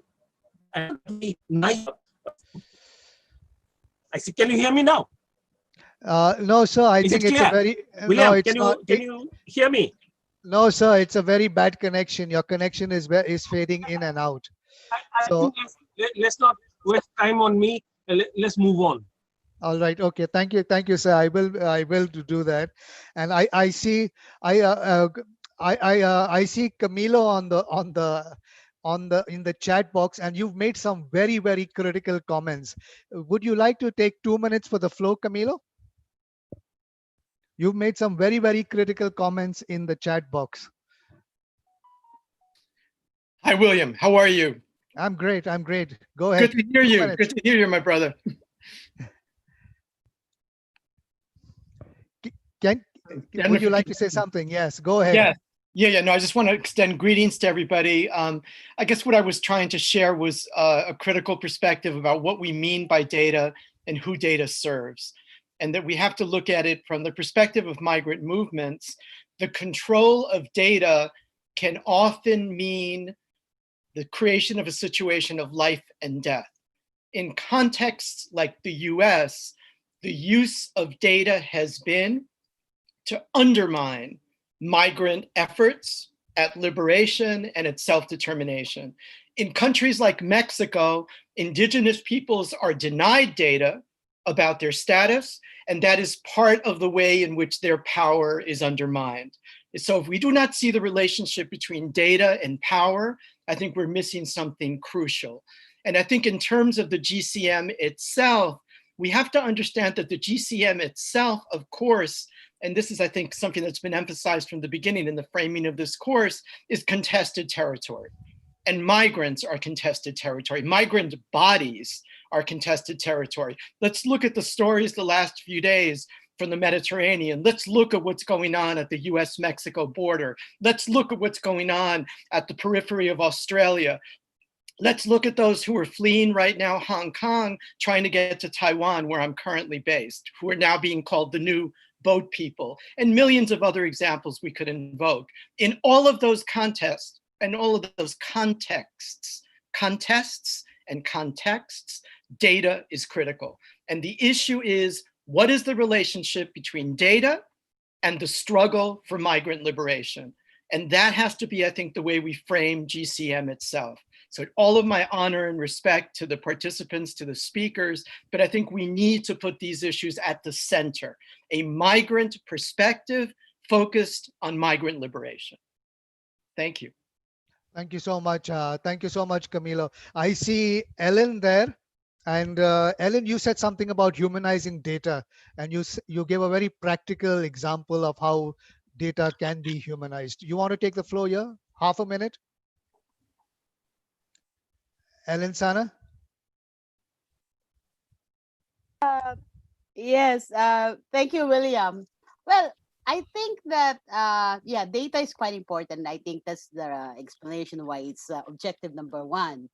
But as already also mentioned by our speakers and also from the chat box, it's not something neutral. So, and the data can be used against migrants. And so I think this is where you have to put in place firewalls, for example. So data that's meant to provide access to services, various services for the migrants should be good, but then you protect it from immigration whose interest is of a different type. So I think that's one simple way of putting it. That you try to put firewalls to make sure that the data is used to advance protection for the migrants and not to further put them at risk. And that was a challenge in the GCM, in negotiating the GCM itself, the whole concept of firewalls, which was difficult to get as a concept during the negotiations into the document. So that's where the real challenge also lies. So, and that's building on again on what Camilo has said, that how data can be utilized in the wrong way, kind of thing of against migrants. I see Helena from Alianza Americas. You want to say something at this point? I know you raised the question of whether it should be home data or whether it should be census, to Bella. Yes, I would like to go back to this issue. I'm just curious in terms of where the experts see greater opportunities. Census data is very limited. I think the home surveys may be a better avenue, and perhaps that's where we should strengthen our efforts. I'm curious into what's their opinion. Thank you. All right, and I'll come back and you can answer that. I see ILO experts in the room as well. Let me start with Shabri first. Shabri.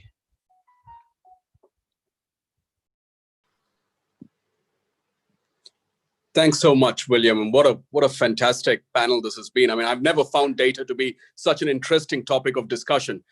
Patty, in fact, just as much as I love Bella and Sonia and Professor Rajan and Sarah, who gave that regional perspective, I'm actually glad, Patty, that you came in the end to really take in a comprehensive view of all of these things. I like what you said right at the beginning. You spoke about gender responsiveness. You referred to the guiding principles, the 10 guiding principles of the GCM.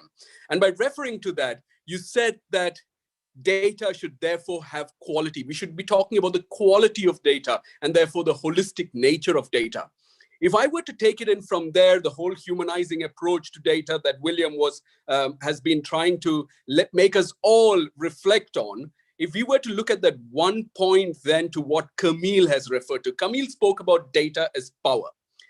Well, if data is power, and I fully agree with how he has put that forward in terms of contest and context, very good, very important. But if we were to look at it along those lines, now the SDGs, when they were negotiated in 2015 and agreed upon, people like Bella, Sonia, myself, and a lot of the UN people, along with the multi-stakeholders who were in the room, were absolutely struck by the unanimity of the endorsement for the SDGs. While at the same time, the GCM, they say, is rooted in the SDGs. If that is the case, why is it that only 152 of the 193 countries finally agreed in endorsing the GCM, unlike in the case of the SDGs? So if we keep that in mind, what we then drive to with this particular webinar session is the fact that data may be important for development, but if the political powers to be are not satisfied with how they want to use it, then that will never become important. So therefore, data for me is political, much more and first. And so as policymakers, the first thing that we need to do is impress on the policymakers the importance of data from a political perspective. And that needs to serve governments or governments in the regions to their political agendas. That is important for us. And a second point, and I'll stop with this. A couple of days back, I was in a conversation with a few people from the recruitment industry. And Sonia, the World Bank and the International Labour Organization has been working very closely together on 10.7.1 SDG indicator to measure recruitment costs. We know this has actually been very difficult. But in this conversation with people from the recruitment industry, The moderator, a specific representative from a recruitment agency, went on to say that he thought that we should now be talking about promotion of migration over protection of migrant workers. Now, that is exactly the problem.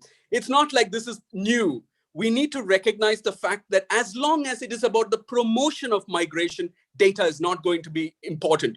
Countries in the region that I work in South Asia, a lot of it is about competition between countries in terms of labor market, new labor market. So we need to keep that in mind as we go forward in this discussion. Thanks, William. Thank you.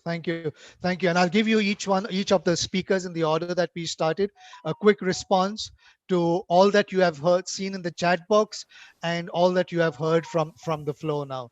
We start with Bella. You've got a minute. Thank you, William, and thank you for all these interesting comments. Very quickly, your question, example of how data has shaped migration policy. First, in 2006, the World Bank flagship publication was devoted to remittances. This changed the narrative. It showed that developing countries had also a stake in migration, and they were not just suffering from migration through the brain drain. That was the old narrative. Second, our own DESA estimates on the migrant stock, which showed that South-South migration is almost as important as South-North migration. This also changed the narrative. Developing countries' interest is no longer just to promote the protection of their own migrants abroad, but they also now have a responsibility in terms of treatment of migrants within their own borders.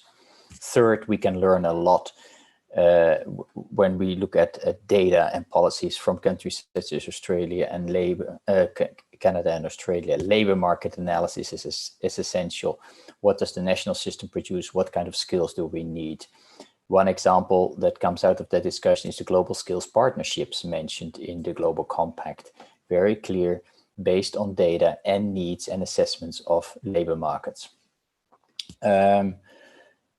Let me see, opportunities for engagement. Let me mention a couple. The GMG handbook mentioned by Sonia, I put it in the chat. IPAMS, how many of you are using these hundreds of data sets from censuses worldwide, which by the way have been harmonized? IPAMS, Minnesota University. International Migration Forum, International Forum for Migration Statistics. We're going to organize the next one in 2021. Fourth, expert meeting on migration statistics currently going on, opportunities for engagement. The UN Migration Network, we have a working group on data. The UN Statistical Commission, actually, I just looked it up and put it in the chat in 2021. They will discuss international migration statistics. Please speak to your NSOs before they go to the annual session and engage at the global level. Kamal in the chat about exchange of data, migrants living abroad. Yes, that is why we need to have information from other countries about citizens living abroad, because people are normally counted where they are, not where they are not. Nadia, can we trust data from NSOs? Well, national laws are there about the independence of statistical offices, and political interference is generally widely shared in the news if that happens. So yes, we can trust official data. There are clearly standards for independence and autonomy and objectivity. Sonia, very good to have a working group to improve remittance data. Very needed, glad to hear that. Finally, surveys or censuses. Well, it's not either or. It is a combination of data sources, admin data, household surveys, and censuses that will lead the way because they all come to the issues from different perspectives. Censuses cannot talk about motivations of people, just the basic numbers cannot be established through the surveys and so on. Administrative data has the necessary detail, etc., etc. It's a combination of existing data sources, but also, yes, complemented where necessary by big data. Thank you very much. I need to disconnect very soon. Thank you, Bella, for that, and thank you for the first 2 points on remittances and South-South. And I would say that we need something like that in the GCM. We need to identify what is the next big change that we need to do around data that will bring the discourse to where we want it. That is the links between migration and development, and that might need some kind of further reflection. Sonia, your minute. Thanks a lot, Bella. Thanks a lot. No, thank you very much for this rich discussion. I try to reply all the questions on the chat to everybody, and if you have further additional questions, you can write to me. 2 points that I wanted to make it, and you asked me that question. The issue of data is not for data per se, okay? The issue of data, we wanted to look at from the development perspective, the human development perspective. So for us, the issue of data is how we can really work with the poor and how we can help them, as you mentioned, to empower the poor, to empower the migrant. Really, that's the data. If I look at the data on remittances, it's not because the data on remittances is very important. It's important at the macroeconomic level, at the foreign exchange level, but it's really reaching the end beneficiary. If it's the woman, it's the children, if they're going to education, if they're getting more weight gain, the children, are they going nutrition? So that's the point that we're trying to look for a lot of those issues. That's why it motivates us in using on the data. And the other point that Shahid also discussed, it's the issue of, now I mentioned to you guys the new data that people wanted to use, and they're using in combination of data, which is the social networks, mobile data, all of that. That's a huge gap right now on privacy issues. So we have to be very careful of the privacy issues of that data, and also who have access to that data, because that data is basically private. So as are given more to certain, to private things, the data is not in the public domain. And finally, one point that people were mentioning, data is power and who use it. That's why it's the responsibility, I think, of all of us when we're looking for the data, for what is the purpose of the data that we're looking. And just to give you an example, 100 years ago, I think that Interpol came because they wanted to develop a new product, okay? The product was not so much to facilitate remittances, it was to track the undocumented migrants, no? So in that one, that's not the way. So what is the purpose of the data that was going to be used is the one that you have to put it in asking yourself, and why you're going to collect data. That was my point, was at the beginning. What is the selectivity on the data that we wanted to request to move this agenda forward? Because all the countries cannot have all the money of the world, and they have thousands of indicators. I don't agree that we have to create another indicator for the GCM, because even right now we cannot even collect some of the data for the main indicators, even the poverty ones. So that will be my plea. On the portal, yes, we can, as you mentioned in the Global Compact on Migration, they mentioned the NOMAD, they mentioned the DAC data of the IOM. So we can put all that information together, but I will invite all of you to continue this discussion. We will continue on this chat on the ones, but also NOMAD is going to organize also a seminar on this data on improving remittances, so you're welcome. And we have been organizing also a series of seminars on different data, working on that. With that, I have to go to my next meeting. I have to disconnect. Thank you, William. Thank you, everybody, for this great thank you, Sonia. And the students, please. Thank you, Sonia. Thank you, Sonia. Thank you so much. And do let us know when these other meetings on data are happening, and we'll share it with people so that others can join in. But I will say, we have no issues with World Bank and its intention on the whole remittances and how it could work for reducing poverty and things like that. But we've got to do something about how countries of origin use remittances as a fix for deployment of migrant workers. And that seems in many cases the only concern for countries of origin, the remittances flow. We have to bring the human side of remittances. And with all good intention, World Bank has done a fantastic job in gathering this data and putting it out, but we've got to make it more humanized in that sense. Third, let me thanks very much, Sonia. I know you've got to rush. Rajan?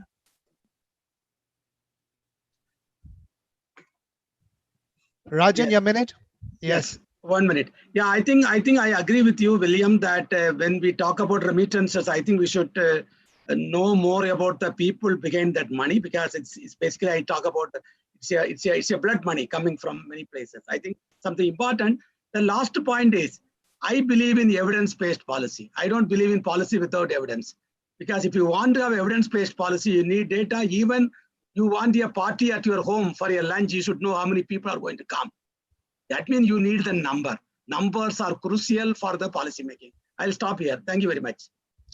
Thank you, Rajan, for that. And that's a good argument to make before governments. If they're going to have guests at their home, then we must know how much food to prepare. Let's use that as an analogy for the need for data. Let me then go to Sarah.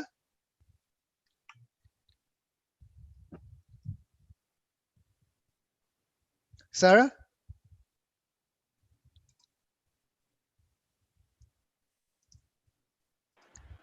Okay, now I'm unmuted. Yes. Yes, very quickly, William. I think the discussion was very rich and a lot of valid points were made. What I kept thinking throughout while I listened to all the esteemed participants and panelists is, now what?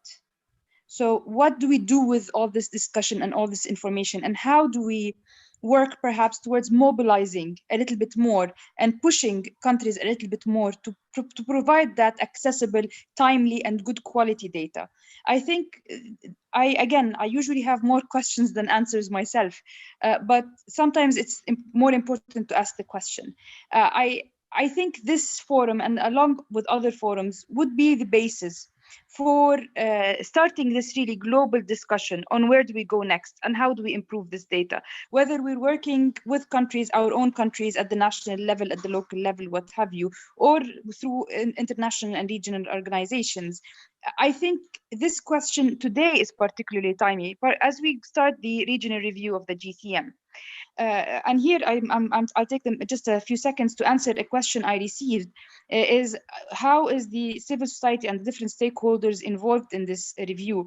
When I mentioned the review, I only highlighted the fact that member countries are sending in the reports. What I did not mention, and because I was, for the sake of time, didn't go into much detail, is that we are actually organizing a series of dialogues with the different stakeholders involved in migration issues and in the GCM. And the idea is to create some regional platforms for dialogue and discussion to bring out the issues that need the attention. And the regional review conference itself, as well as the report, would reflect the voices and the notes and the discussions of the different stakeholders.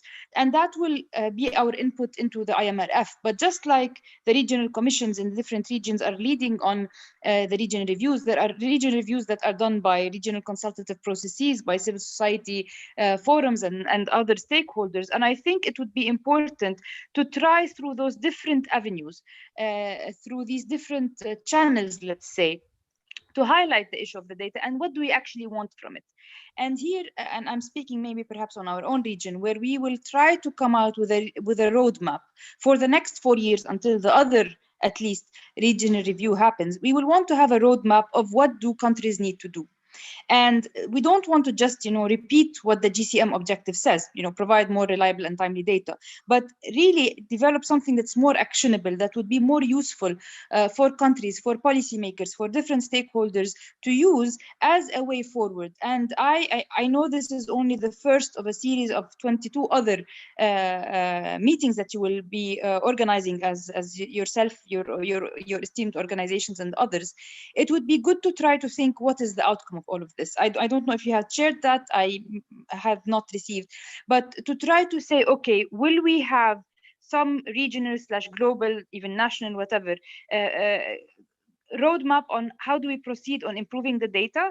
A lot of these questions today that were raised are critical questions, whether it's about the privacy and the protection and the power at play when it comes to data and migration, whether it's the multi-sectoral nature and the need to improve the whole of government, whole of society approach to data itself, among many other comments that I would refrain from just for the sake of time. But that would be my concluding remark, is to encourage a thought of a way forward, whether it's data, but also with the other objectives, and how all of this discussion will actually feed into the IMRF.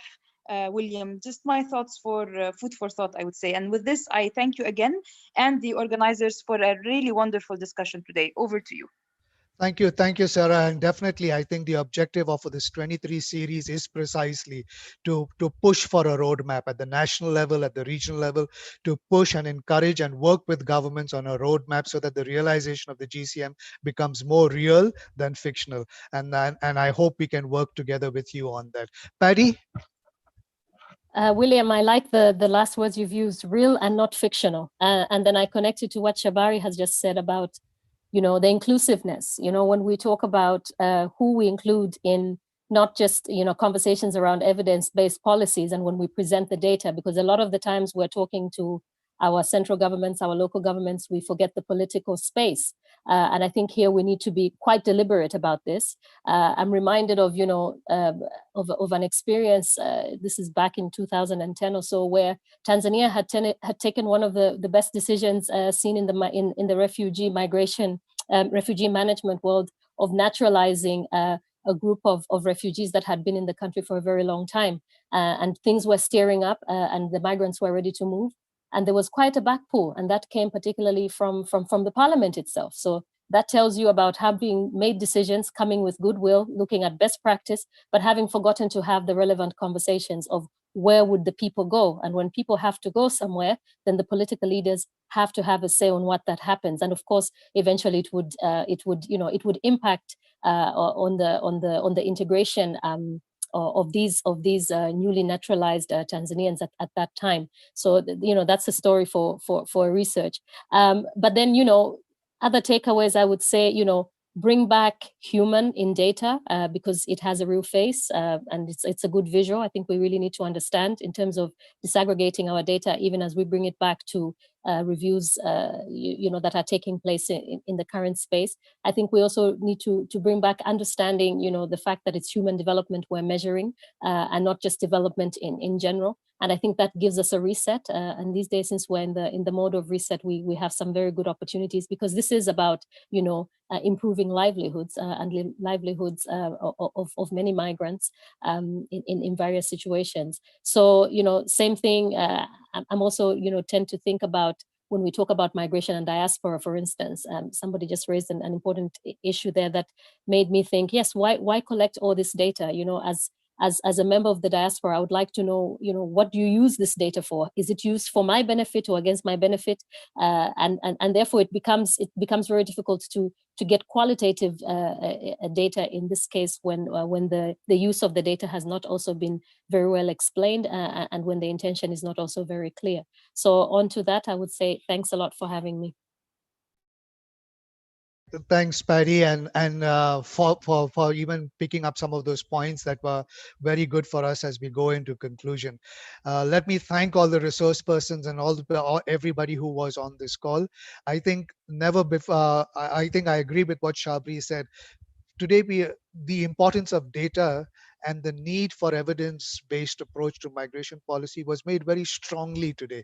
But at the same time, a very strong argument was made to see how this data is very powerful and how sometimes governments can use this data in ways that are detrimental to migrants. And the need for us to be vigilant about this, the need for us to be monitoring this, and the need for us to look at how we gather data in a way that responds to migrants' needs and across the different kind of spectrum. So thank you so much for this, and I hope everybody on this call was able to get something from this to be able to move their own work on what they are doing. There's a lot of resources that were posted during the call and a lot of resources that will be posted even after the call on this on data. As this is a series of the GCM, it would be very important at this stage, I think, as we look at the regional reviews coming up. And like Sarah said, I think one of the good things that we could do is look at where countries are at this moment at the national level in preparing and looking at the data that they have. What is the benchmark currently along certain areas of the data that governments have, so that I know this is not an accountability kind of mechanism, review kind of thing, but it would be important to see, like somebody said, we don't know what the data is. We don't even have that data. So it would be nice to start up somewhere, to at least start with some kind of areas of data we want to start collecting in. And I think at the moment, the way I see it, at this moment, the most important data is that one on returns. And I think, Paddy, you also mentioned this in terms of returns. So many millions of migrant workers are returning back home, lost their jobs, have been laid off, and have returned to situations of debt, situations of no jobs, situations of no livelihood, and precarity basically in terms of their existence. It would be very important to see how many people are returning, and how we can respond to this. Because for the longest time prior to COVID, many countries of origin talked of migrants as heroes, and they loved the numbers of deployment. Countries of origin, now they are regretting the numbers of returns, and they are afraid of the number of returns. And it's time that in all the conversations prior to COVID, when we talked of reintegration policies and we have everything on paper, that looked so good on paper and in presentations and workshops before COVID. But now it now has to be realized. It now has to be very real for the millions who will be returning. And that will be an important data set to look at and to treat and to analyze. Thank you so much, everyone, for being part of this first of our series. We hope that you will continue to be with the other 22. I promise they will be as important, as exciting, as informative, as substantive as this one. I'd like to thank the resource persons for your time. Thank you so much. It was fantastic just listening to you and the way you posed some of the problems, questions, and even gave some solutions. And thank you very much for that. Thank you to the co-organizers. This was our first. We have 22 weeks to go. It's a long haul, but it's great that we were able to pull this thing together today. So look forward to meeting you again. And next week, where we will look at the data of GCM Objective 2. In the meantime, if you have time, you can look up the Justice for Wage Theft campaign page, and you can sign on in the pledging page, which basically says, "I believe in justice for migrant workers." That would be good if we got some of you signing on to that pledge page today. Thank you so much, everyone, and look forward to meeting again.